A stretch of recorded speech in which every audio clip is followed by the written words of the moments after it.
Hey, what's up guys? Sloth King here. Today I'm going to be working on my 4Runner. If you guys don't know, this is a 2008 4th gen 4Runner. I'm going to be doing a 5th gen suspension swap on it. So I picked up the 5th gen suspension off of I think it's a 2023 Toyota 4Runner. And so it came with the front shock assembly, the front upper control arms, the rear shocks, and the rear springs. Everything should fit pretty fine. There's two things that you need to do. On the front shock, on the bottom where the bushing is, a piece of metal sticks out like that much from the bushing. You just need to grind that off a little bit and then it'll sit in just fine. Everything else bolts up just fine in there. For the rear, apparently you're supposed to use a step drill bit that you're supposed to drill out part of your frame so that way the 5th gen shock can go in there. But I think it might be a bushing issue. So I'm going to try to, one, reuse my old bushings, or two, I picked up some poly bushings, so I'm going to try to put those on there and see if it fits without drilling it out. I'd prefer to not drill it out because if I sell this and someone needs to replace the rear shocks, they're going to have to constantly go with the 5th gen stuff. But yeah, everything else is pretty much bolt on besides those two things. So before we do anything, let's go ahead and see where the front sits ride height wise.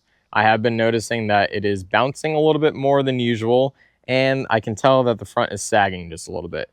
So we should have about maybe an inch, inch and a half of lift, but since these are a little worn out, it might be closer to 2 inches. So since the driveway here is a little bit uneven, we're going to measure both sides. So I'm just measuring height to like the bottom of this fender right here.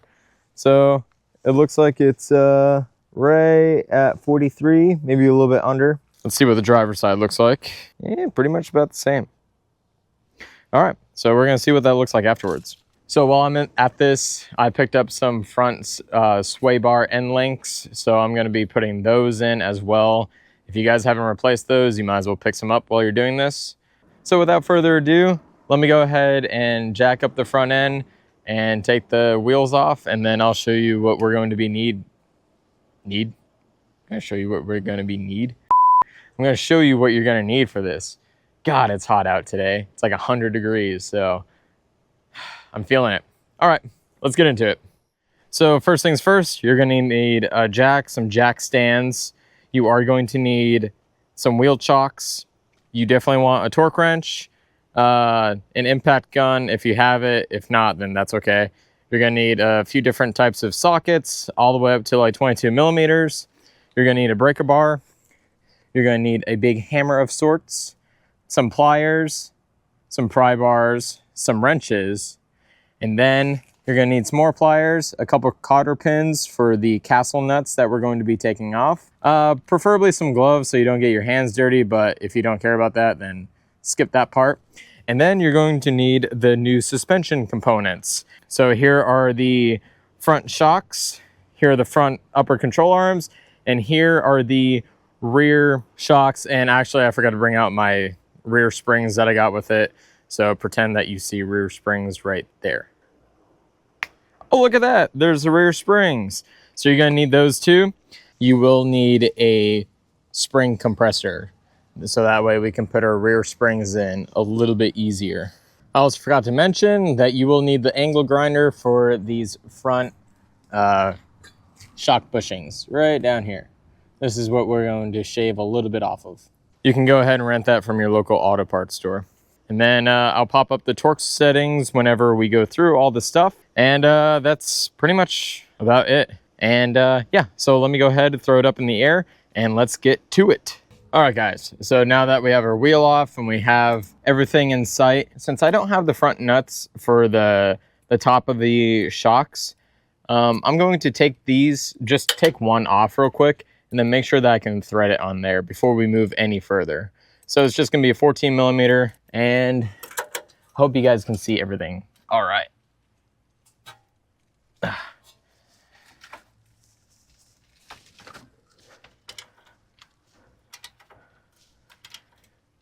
Jeez, this thing is on there.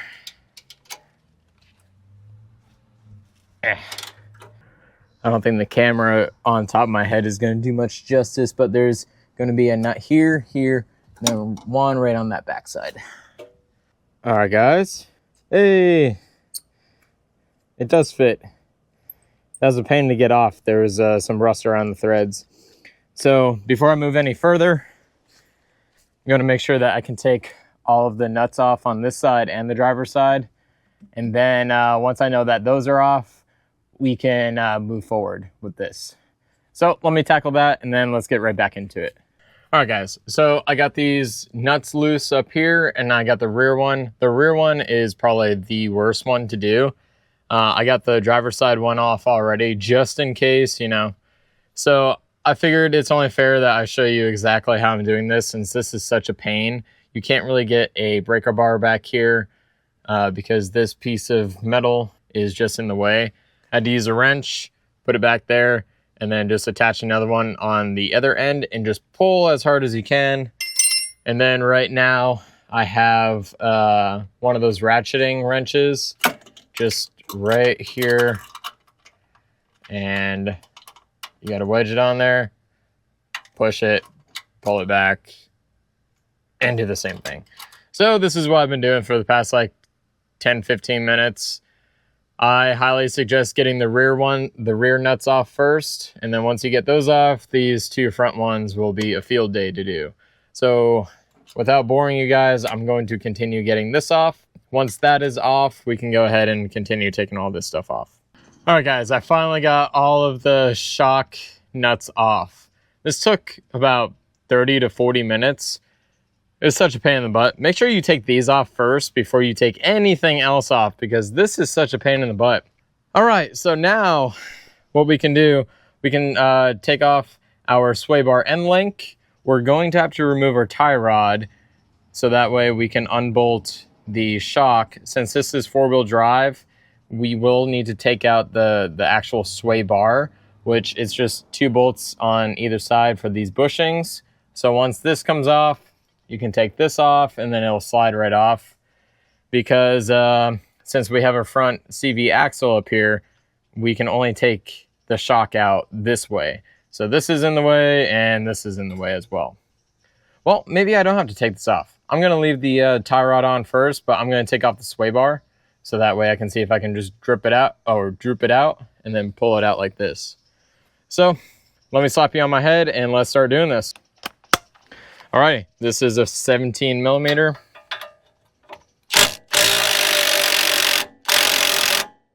All right, and if that starts spinning on you, we're gonna go ahead and grab some pliers and hold on to it.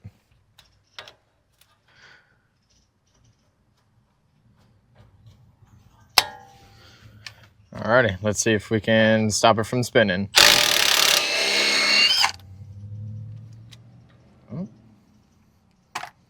Almost there. You can also put like an Allen wrench in here too if you're not using any power tools. But since I am, and since I'm replacing this, I don't care if I damage it.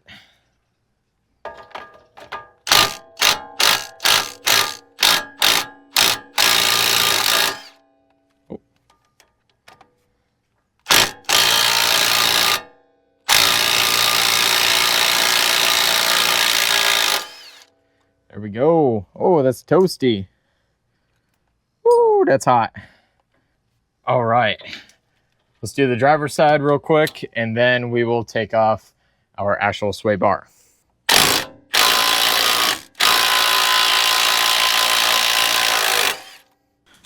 All right, so with the sway bar,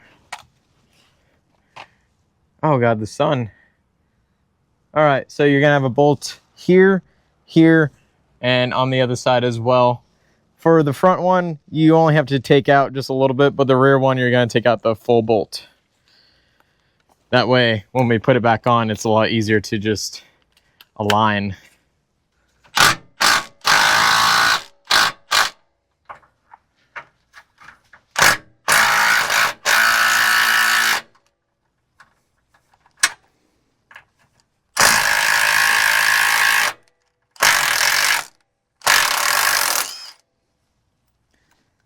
There we go. Now, take that out just like that. Oh God. And then slowly just lower it. Hopefully you saw that, but let me show you just in case if you didn't. I kept this front bolt on because we can slide it on, bolt in the rear one afterwards, and it will just like give a place for it to rest. All right, so now we're going to take off the lower shock bolt. It's going to be a 19 millimeter. We're going to put a wrench on this side as well, just to hold it still. If you can't fit a wrench down there, if you have another socket set, you can just throw a 19 on there, probably with like a extension or something. That way you can hold on to it pretty well. All right, so we're gonna hold that just like that. And then let's take this off.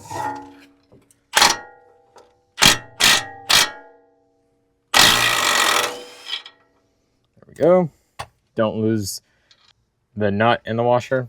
So next, just put the nut on just a little bit, make it flush. Then we're going to take our hammer. We're going to hammer it through. Usually you would want a punch, so that way you can drive the punch through. All right, and if you don't have a punch, you can use a small pry bar.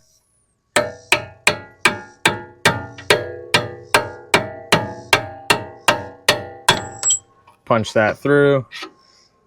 All right, now that we have the bolt out, we're going to take a bigger pry bar. Take our pry bar.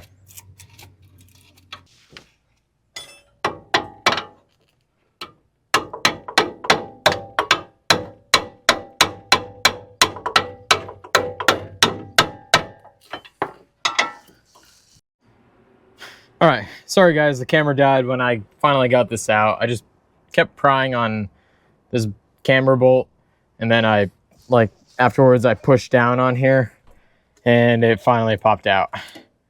So if I do this right,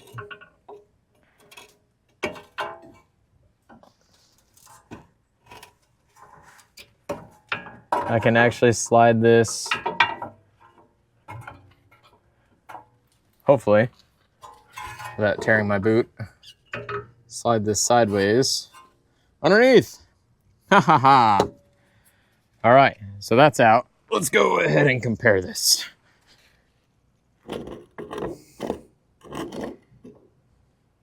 Oh, look like the same. So you see how the metal sticks out just a little bit?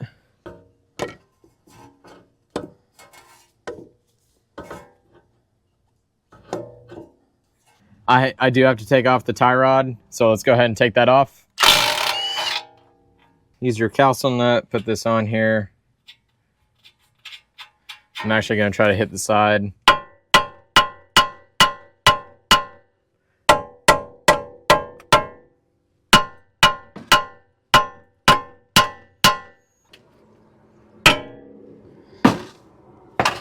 There we go. Now we can remove the tie rod. Slide that out of the way. I'm going to put that back on there so I don't lose it. All right, so we don't have to shave much off. We're just going to take some off on this side, spin around, take some off on the other side as well.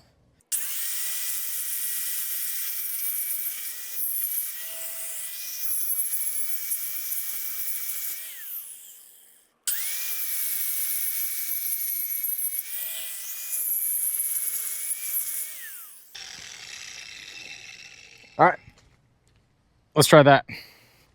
Or, hold on, let's compare it with this one. We can probably take off just a little bit more.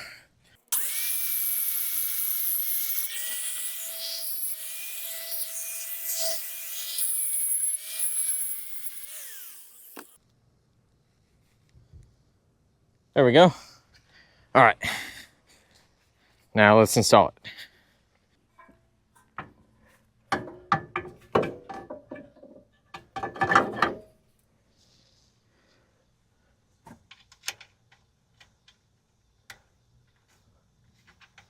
Alrighty guys, I got it in. I had to shave off a decent amount on there. I got the bolt in. Now everything is just reverse assembly. So that bottom shock mount is going to be 100 foot-pounds. These top nuts are going to be 47 foot-pounds. This tie rod is going to be 67. Whenever you put the sway bar end links back on, they will be 52 foot-pounds. I'm going to skip on doing the upper control arms, but whenever you do those, the one that goes to the body is going to be between 85 and I saw 118 foot-pounds, but for the 4Runner, it said 85. So let's go with 85 for there. And then the ball joint on it is 81 foot-pounds. So let's go ahead and get it all done. And then let's do the driver's side. I'm actually going to do the driver's side myself. I don't need to record it. It's the same exact thing. So yeah, I'll see you when I'm all done.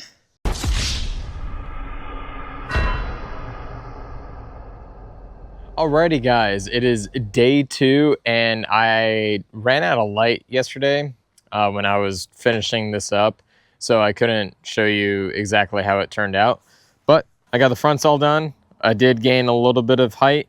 And if you look at it, the rear of the 4Runner is just sitting down a little bit. So now we are going to work on the rear today. So I will do a final measurement of front and rear for after, but as far as like before goes, on the rear, we're at 36-ish and about 35.5 on the driver's side. Anyway, I will do a final measurement of how it's sitting after I replace all this stuff. But let me go ahead and jack up the vehicle, get the wheels off, and then let's start doing at least one side. I don't have too much daylight left. So let's get into it. All right, guys. So first thing we're going to tackle is taking off, making sure that we can take off this 17mm nut up here. And then down here, we also have a 17mm holding the shock. And then we have a sway bar link. And this is going to be a 14mm. And then after we take all this out, we're going to see if we can hold or install our new shock. And then we just have to take out the spring. So let's go ahead and start this. And we might need to hold this shock in place. So let's go ahead and grab our vice grips. Oh. It's really in place. All right, all I'm doing is attaching another wrench on here to give me some leverage since I really can't fit a whole socket back there.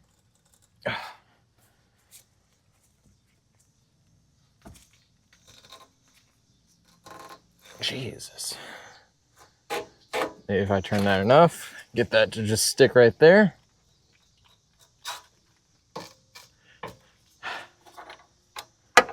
I think I might have got it loose. Wow.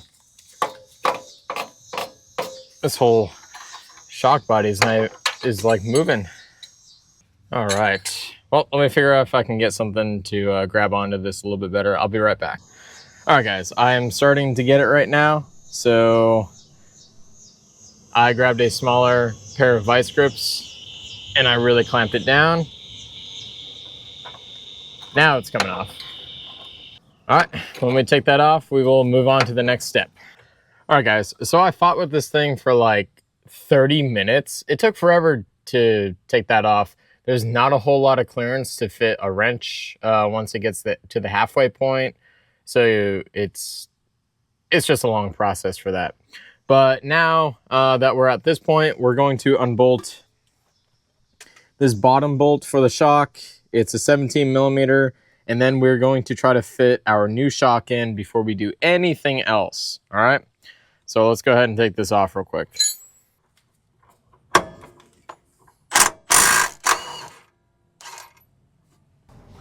And then let's just go ahead and get our pry bar and then slowly, gently pry this thing out. Hold the shock while you do it. Actually, we are going to put a little bit of pressure underneath it with our jack. just like that. Now it should come off. There we go. We can go ahead and remove this top part.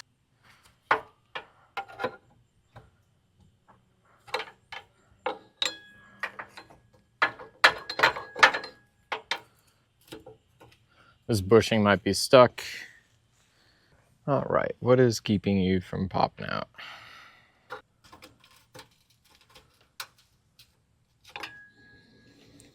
Might just be this top bushing right here.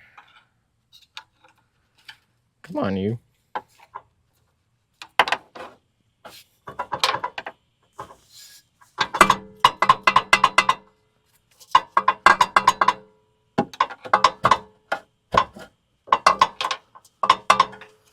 All right, guys, so I cannot get this shock out. This bushing is literally just stuck on that top part of the rod.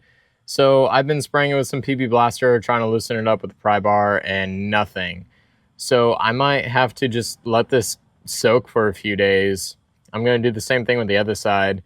And if I can't get this out in like the next like 10 minutes or so, I'm just gonna put this back on and just keep soaking it for a few days until hopefully that rust will break free. So I'll update you guys whenever I do finally get this off. All right, guys, I literally just got this off like 10 seconds ago. I've been fighting this for about an hour, and that part of the shaft right there, there's this top ring, right? Well, let me grab it. You guys can't see it. All right, so this top ring was literally just rusted on right in between that shaft. It would not come loose.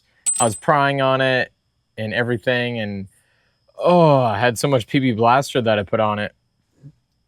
It was insane. But now that I got this out, it is pretty late. I'm gonna try to get the passenger side one off, and then we can carry on with doing the rest in the morning. So let me go make sure I can take off the passenger side, and then we can do the rest whenever there's daylight.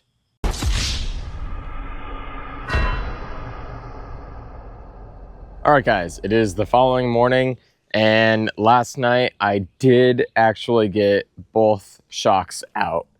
They were such a pain to get. I don't know if you could see last night, but they were just, it was like these bushings were just like rusted onto the shock itself, like this metal piece. And yeah, they were just stuck on there last night. So I got both sides out. I'm actually going to clean this up with a wire wheel, like the bottom, and try to get the top here, and just spray a little bit of rust protective paint on it. And whenever we do take out the spring, I'm going to do the same thing with this seat right here. Just spray it on there so that way, you know, it doesn't continue to rust away. So yeah, as far as the hardware goes, I am going to actually clean up the washers a bit, because they're still fine. That way I don't have to drill out my frame. And yeah, let me just show you. So this washer right here, this is for the shock, obviously, but I have some polyurethane bushings that I'm going to use. So I'm just going to take these off, hit it with a wire wheel, so that way all the rust comes off, and then we are going to reuse this. So if you see on here, I just realized that these did not come with the upper bushings, which kind of sucks. But if we compare this washer compared to the stock one is a lot smaller. That's about that. I'm gonna actually see if the poly bushings will fit on here real quick. And if they do, we will continue moving forward. So yeah, let me get this stuff cleaned up. Let me get the paint sprayed on it, and then we will figure out some this shock issue. All right. So I'll update you guys whenever I get done with that. All right, next we are going to take out our spring. So in order to do that, we have to undo this link here on the passenger side and also on the driver's side. It's a 12mm nut. So let's go ahead and start taking this off. All right, now that we have our end link off, remember that the bushing with the hole goes down, the washer faces up, and that's where you attach your nut to. So go ahead and do the same thing to the passenger side, and then we can take out our springs. All right, as for the stock spring, you should be able to just push down on the axle, and then the spring should be able to wiggle out. Now keep in mind, if you need to, whenever we install the new spring or take it off, or take off the old one, this is the parking brake line. You might need to disconnect that and just make sure that your brake lines have enough slack in them as well. So I'm going to just attempt taking it out without compressing the spring or taking off the e-brake line. If I need to, well, we can do that. So let me set you down and let's get a good angle on this. Also, what we want to do is take out the bottom and then slide out the top.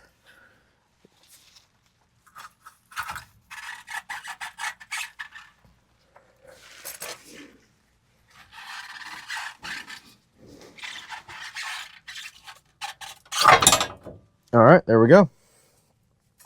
That is out. We are going to be reusing our old bump stop. Now remember the position of the spring. So see this little hook down here? That little hook matches up to this part. We're going to put the new springs so that way that piece of metal lines up right here and it butts up right there. The top is a little bit wider with a flat spot. Now I'm going to just clean this off. We're going to just put some rust preventative coating on that, and then we can start installing our new spring. Alrighty guys, now that our paint is pretty much cured, we can go ahead and install our new spring. So with our old spring here, you'll see that the new one is a little bit taller. If I get it set up right. Just a little bit taller. I know the ground is a little bit weird. We're going to use our spring compressor tool.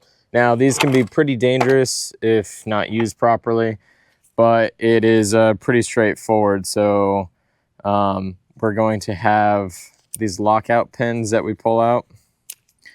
And these type of compressors are a lot better now. So you're just going to put it on one side of the coil and then like grab the spring like down here. Put your lock pin in and then tighten it down so that way the spring compresses, and we're going to do it on both sides. Make sure that it's pretty even whenever we install it. All right, now it's like that. We're going to put our bump stop in. Then let's throw it in the car or truck. Now remember, this part of the spring is going to go right about there. This might be a little problematic. I'm wondering if I can easily get this out. Well, I should. Let's try it out. Put the bump stop part in first.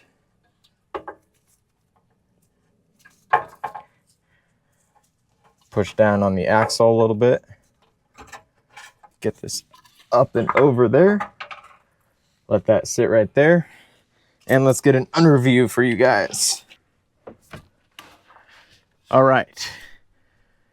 You see it's supposed to sit like right about here, which is good. Now we need to go ahead and just decompress the spring a little bit. Yeah, this is gonna be a little problematic. I should have put it like one here and the other one like over on this side so that way I can reach my gun up. Let me take this out and let's move them. Now that I have this in, I'm going to have to undo this by hand, which is okay. So once we get this like loose enough, it'll pop right out. Whenever you're doing this, just alternate sides. Like I said, you don't have to use the spring compressor. I thought it was actually going to be a little bit easier. I'm going to keep loosening this, and then when I get it loose enough, we will get right back into the action. All right, guys. I got the spring compressor off, and actually I think we could have done it without it. So I'm going to do the passenger side real quick, and if I can do it without the spring compressor, you don't have to worry about it. Usually I see the guys, whenever they install this, they don't need it, but I mean, I figured it would be easier, but you never know. So let me go do the passenger side real quick and update you guys. All right, guys, so you don't need the spring compressor tool. So on the driver's side, I used it, and on the passenger side, look at this. If you line up the spring where it's supposed to go up in here, put it sideways, push down on the axle, it sits right on there. That was so much quicker. All right, so you don't need the spring compressor tool. It is nice, but for this application, you do not need it. So let's go ahead and get our shocks installed, and let's get our end links back on. And it looks like I need some new end links, so I'm gonna order those later on and pop them on later. All right, guys, so as far as the new shocks go, I cannot use the polyurethane bushings that I got because this shaft is too big for these. So I'm going to reuse the old hardware off the old shocks. This fits right on there. You might need to turn it a little bit to get it past this rubber bump. If you need to, you can just shave away some of this rubber and it will fit on, or shave away some of the inside of the metal. It's just a washer. So I'm pretty sure it is going to seat after, we get it on there tight enough. But if you need to shave off some of that rubber, go ahead and do so. And for this top piece, all I did was lightly drill it out so that way it can seat fully right on there. And we are reusing the old rubber bushings. I will be ordering new ones. If you have 5th gen ones, go ahead and use those. I could not source any right now. Plus I'm on a time crunch. So that's okay. The old ones, you just need to go and twist it on like so whenever you get it up into the shock area. And one more thing. So this is the 5th gen washer. It fits on there perfectly, right? But this piece, the reason why you have to drill out your frame is because this piece will not fit with the factory hole. So you either have to shave this down or drill out the hole. Or you can just reuse your original 4th gen washer and it will pretty much fit on there after you shave off some of the rubber. So let me go ahead and get this all into position and let's go ahead and install this. All right, guys, so my camera overheated. So while I was waiting for it to cool down, I went ahead and did the passenger side, and I found out that my bushings are so worn that I needed to add an extra washer wherever I put it. Oh, right here. I needed to add an extra washer. That way the nut can tighten down properly. So I'm going to do the same thing on the driver's side while I wait for some new 5th gen bushings to come in. And when those bushings come in, I will swap them over. That way I don't have to use a washer to get it tightened down. So let's go ahead and install it. So first thing we're going to do is install the shock to the bottom part here and then tighten this bolt down to 72 foot-pounds. And we might need to raise up this axle with jack. Right about there should be good. Now let's go ahead and pop this thing on.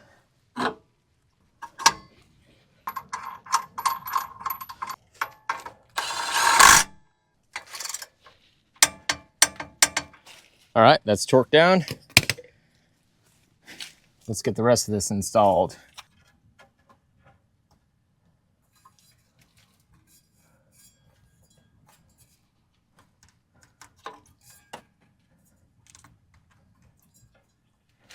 All right, that's on. Let's go ahead and get the black washer on, and then let's get our temporary spacer on. And then now we can go ahead and slide the nut in. Careful not to drop it.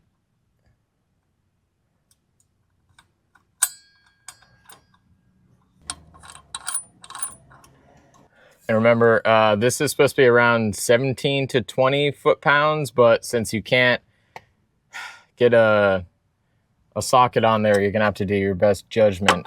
But you can put a 7mm wrench on here or 8mm, hold it while you tighten it, or just a pair of vice grips.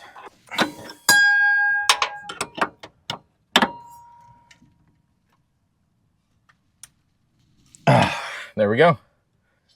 And last thing to do is just put this on. This gets torqued down to around 17 or 18 foot-pounds, and then throw your wheels back on and then lower it. So let me go ahead and do that, and then we shall check out the final fitment. All right, guys, so I just got done. Oh, that took so much longer than expected. It's so hot out too, but check that out. That looks good. Let's go ahead and see what the height difference is that I got. So the front is just shy of 35 inches. So I gained about almost an inch. On the driver's side, let's check the passenger. This side is actually sitting a little bit higher. Huh, that's weird. I wonder if it's just the driveway, since the driveway is uneven. Let's check the rear though. The rear is almost 36.5 on the driver's side. Let's check the passenger. A little bit taller. So yeah, I think the driveway is just a little uneven. I forget what the before measurements were, so I will go ahead and pop those up on the screen for a before and after measurement and how much I gained. So yeah, I ran into a few issues with those shock bushings just sticking to the frame. It was kind of rusted, and yeah, my old bushings, they were way too compressed for the new ones, so I had to add that washer. So I will be getting some proper 5th gen bushings in and then throwing them in there. That was just temporary for now. That way, at least you guys saw that. That way you can correct this moving forward if your pair of shocks that you picked up from like Facebook Marketplace didn't have the top of the bushings. You can get by for now, but just go ahead and make sure you get the some new bushings in there. But anyway, I hope you guys liked this video. If you did, awesome. I hope this helped you guys out. And I need to go take a shower. I'm pretty hungry too. I'd like to give a shout out to Brian Barker, 543 HVAC. He sent a super like and he donated some money so I can get some lunch. I appreciate that, dude. That is awesome. Thanks for watching all my 4th gen 4Runner videos. I hope they all helped you out. I hope this helps you out if you haven't done a 5th gen suspension swap. So hopefully that helps you out. Thanks for the lunch. I appreciate that. But anyways, guys, I'm gonna go take a shower. I'm disgusting right now. Like always, I'll catch you guys on the next ride.